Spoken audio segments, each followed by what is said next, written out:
Hello दोस्तों, स्वागत करते हैं अपने study channel study with the red team में। आज हम प्रमुख पैमानों के बारे में जानेंगे कि 5 पैमाने हैं। वैसे तो 4 ही प्रमुख वैसे तो 3 ही प्रमुख हैं। बहरहाल हम प्रमुख 5 पैमानों के बारे में पढ़ेंगे। कौन कौन से हैं? सबसे पहले है सेल्सियस पैमाना। कौन सा पैमाना है? सेल्सियस। वैसे मुख्यतः यही पैमाना चलता नहीं है। दूसरा फ़ारेनहाइट पैमाना, ये पैमाना बहुत ज़्यादा चलता है। फिर नंबर 3 पर केल्विन पैमाना, ये भी बहुत ज़्यादा पैमाना चलता है।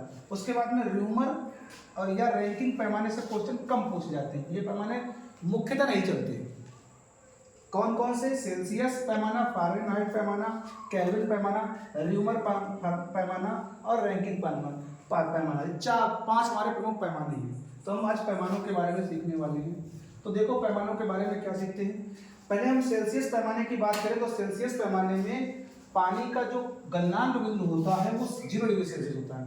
पानी का गलनांक बिंदु कितना होता है? 0 डिग्री सेल्सियस। और पानी का क्वथनांक बिंदु कितना होता है? पानी का क्वथनांक बिंदु 100 डिग्री सेल्सियस होता है। और 0 से 100 डिग्री सेल्सियस के बीच को हम 100 भागों में बांट लेते हैं। उसके बाद में हम बात करें इसमें कि इसका फ़ारेनहाइट पैमाने में इसका 32 पानी का जो गलनांक बिंदु होता है, पानी का गलनांक बिंदु होता है वो होता है 32 फ़ारेनहाइट।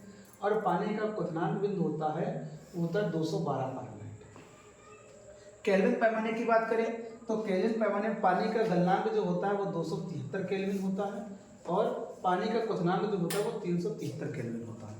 इसके बीच के भाग को हम 100 भागों में बांटते हैं। इसके हम इतने भाग को कितने भाग में बांटते हैं? 180 भाग में बांटते हैं। वैसे ये एक्चुअल में इतना नहीं होता है। यहाँ पर लिखे 373.15 करके होता है केल्विन। इसका भी मान एक्चुअल में ये नहीं होता, बढ़कर होता है 273.15 होता है केल्विन। लेकिन सुविधा के लिए हम इतना ही पढ़ते हैं। हम र्यूमर पैमाने की बात करें तो र्यूमर पैमाने में पानी का जो गलनांक होता है 0 डिग्री र्यूमर होता है और पानी का क्वथनांक होता है वो 80 डिग्री र्यूमर होता है। 0 से 80 डिग्री र्यूमर पैमाने को हम 80 भागों में बांट लेते हैं। रैंकिंग पैमाने की बात करें तो हमारा रैंकिंग पैमाने में पानी का गलनांक जो होता है 292 र्यूमर होता है और रैंकिंग होता है। और पानी का क्वथनांक जिसका हम बता रहे हैं, पानी का क्वथनांक जो होता है इसमें 672 रैंकिंग होता है। 672 और 492 रैंकिंग को 180 भागों में बांट लेते हैं। ये तो मोटी मोटी बात हो गई। अब हम क्वेश्चन सॉल्व करेंगे तो इनके सूत्र कैसे लिखेंगे।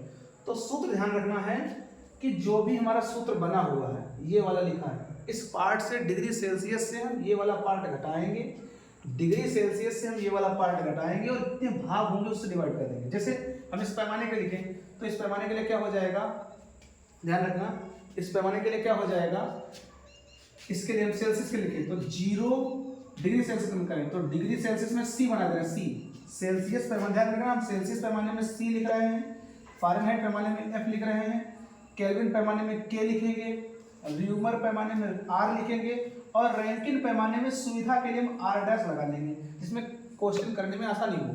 तो हम सी है तो सी से यहाँ पर कितना है 0 डिग्री तो 0 घटा देंगे, बटे में कितने भाग है 180, 100 भाग है, 100 कर लेंगे। इधर इसका क्या बनाएंगे तो ये एफ है, एफ माइनस 32 बटे में कितने भाग है टोटल 180 बराबर इसमें कितना हो जाएगा के, क्या हो जाएगा हमारा। और ये दिखाई नहीं दे रहा होगा तो इसको हम क्या करते हैं, इसको हम इधर ऊपर लिखे दे रहे हैं। यही वाला जो पैमाना है इसको हम ऊपर लिखे दे रहे हैं तो ऊपर पैमाना आएगा क्या, पहले वाले में क्या लिखा था C माइनस 0 बटे कितने भाग थे 100 भाग थे। इधर क्या था F था तो F माइनस 32 बटे में कितने भाग थे 180 भाग थे बराबर यहाँ पर कितने हैं, यहाँ पर कितने भाग हैं तो यहाँ पर है ये हमारा केल्विन वाला के माइनस का 273 बटे में कितने भाग हैं हमारे 100 भाग हैं। इसमें कितने हैं तो ये हमारा है r माइनस 0 बटे में कितने भाग हैं 80 भाग हैं। और इसका क्या हो जाएगा आगे, तो इस वाले पैमाने की बात करें तो इसको हटा दे रहे हैं।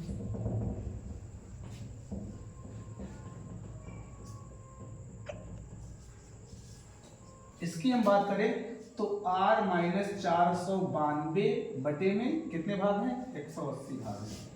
तो ये हमारा यूनिवर्सल फार्मूला बन गया, यूनिवर्सल फार्मूला बन गया। इस यूनिवर्सल फार्मूले में है क्या, तो ये हमारा यूनिवर्सल फार्मूला बन गया। हमने बताया था कि यहाँ पर र्यूमर को r से लिखाएंगे और रैंकिन को r डैश लगाएंगे तो यहाँ पर हम r डैश लगा दे रहे हैं क्योंकि क्वेश्चन करने में कठिनाई ना हो। अब ध्यान रखना ये हमारा यूनिवर्सल फार्मूला हो गया। यदि तुम्हें सेल्सियस और फारेनहाइट में क्वेश्चन सॉल्व करना हो तो इस फार्मूले का यूज कर लेंगे। यदि हमें मान लो फारेनहाइट और केल्विन का कोई फार्मूला सॉल्व करना हो, क्वेश्चन सॉल्व करना हो तो ये हल कर लेंगे। यदि मान लो हमें सेल्सियस और केल्विन में सॉल्व करना हो तो इस फार्मूले का यूज कर लेंगे। यदि मान लो हमें फारेनहाइट और सेल्सियस और फारेनहाइट को हमने कैलकुलेट कर लिया, यदि मान लो हमें फारेनहाइट से रीमर में जाना है तो इधर से ये वाला फार्मूला लगा लेंगे। यदि हमें मान लो केल्विन से रैंकिन में जाना है तो यहाँ से ये फार्मूला यूज कर लेंगे।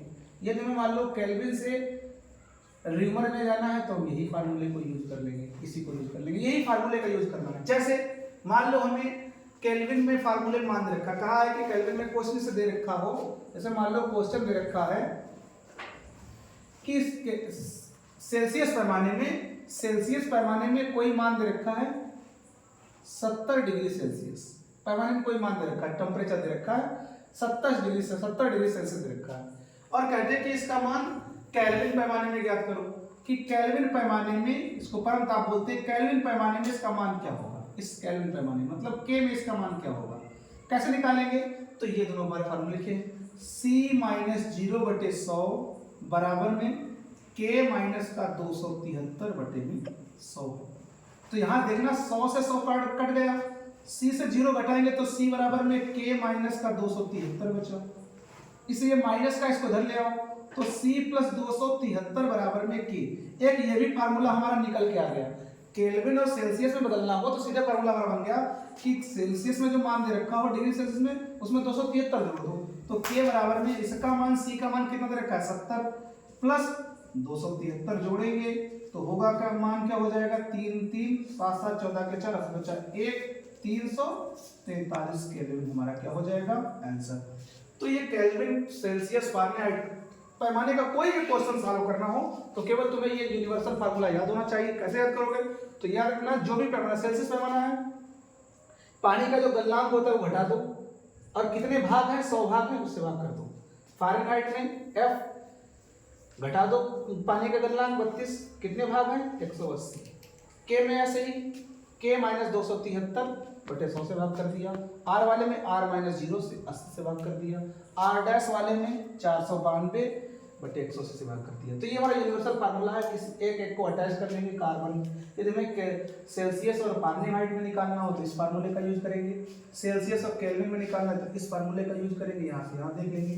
फारेनहाइट केल्विन में निकालना है तो इसका यूज करेंगे, फारेनहाइट से रीमर में निकालना है तो इसका यूज करेंगे, रैंकिन का निकालना है इसका यूज कर लेंगे, केल्विन और रीमर में जाना है तो इन दोनों का यूज कर लेंगे, केल्विन से रैंकिन में जाना है इसका यूज कर लेंगे। तो अब एक इससे मान लो हमें इसमें जाना है तो इसका हम यूज कर सकते हैं। तो ये हमारे कुछ क्वेश्चन थे, कुछ मतलब पैमाना था। और ध्यान रखना है कह दिया गया क्वेश्चन में, ध्यान रखना कि ये पैमाना जो होता है, जैसे मान लो जैसे हम टेम्परेचर नापते हैं, बॉडी का टेम्परेचर नापते हैं, तापमान नापते हैं कि बुखार है, तो बुखार में ध्यान रखना बुखार वाला पैमाना जो होता है जो डॉक्टर यूज करते हैं उस पारे के साथ में उसमें क्रिंक भरा होता है। क्या भरा होता है क्रिंक। क्रिंक क्या होता है, जैसे मान लो टेम्परेचर तुम्हारा ज़्यादा है तो पारा चढ़ा तो तुरंत पारा नीचे नहीं गिरता है, वो धीरे धीरे गिरता है। यदि मान लो क्रिंक ना भरा होता तो कोई डॉक्टर पढ़ ही नहीं पाता पैमाना, वो मान लो निकालता सरे से तब तक पारा नीचे गिर जाता, तो ऐसे जान ही नहीं पाते, इसलिए क्रिंक भर दिया जाता है जिससे पारा धीरे धीरे नीचे आता है। और ठंडी जगहों पर जैसे मान लो ग्लेशियर वगैरह या जहाँ पर बर्फबारी ज़्यादा होती है वहाँ पर हम पैमाने में पारा नहीं भरते, वहाँ पर एल्कोहलों का यूज करते हैं। क्यों? क्योंकि वहाँ पर पारा जो होता है वो जम जाता है, फिर वहाँ पर हम हीट प्रोवाइड नहीं कर पाएंगे तो पारा चढ़ेगा नहीं, तो उससे हम जांच नहीं कर पाएंगे कि पारे मतलब पैमाने में पारा तापमान है कि नहीं है। तो इसके लिए हम पैमाने में पारे के स्थान पर कोई दूसरे पदार्थ यूज करते हैं। वीडियो को लाइक शेयर सब्सक्राइब करना, धन्यवाद।